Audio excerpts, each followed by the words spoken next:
Yeah, that's basically, I mean, it's kind of... It'll probably all feel Oh, that's true. I'm sure it'll feel all right.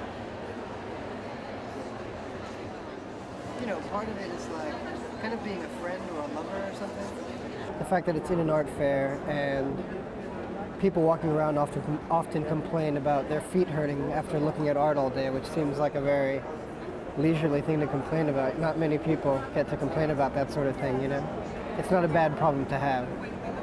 So as an artist, that's sort of reversing that role a bit by like offering to soothe the thing that I caused in the first place because they're going around looking at art.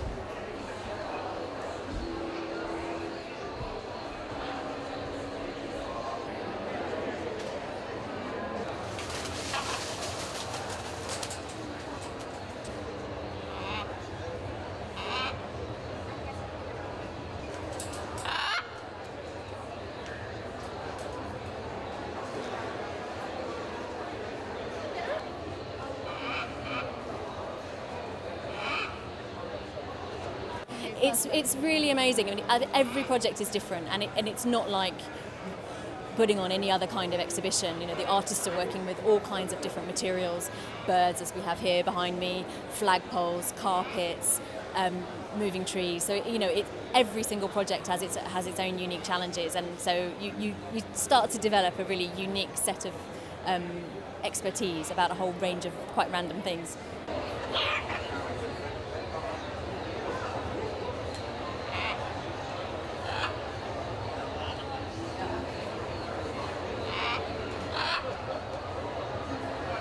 They tend to make most noise actually first thing in the morning rather than later in the day when there are a lot of people around. But they have been barking and whimpering and whining just like dogs.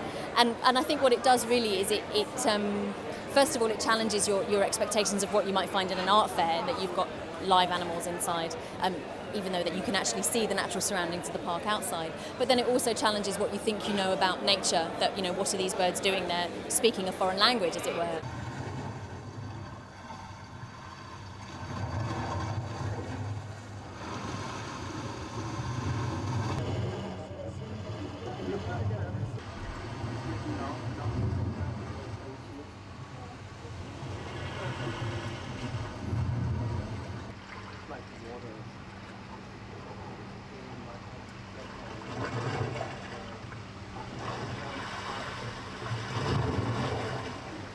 Water is a very scarce resource, and the fair is an artificial environment.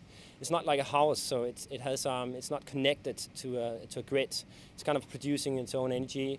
It's having water sold. So whenever you get water here, it's not tap water. You actually buy water quite expensively, and the work I've done is about the cyclist of water, showing our relationship to a scarce resource.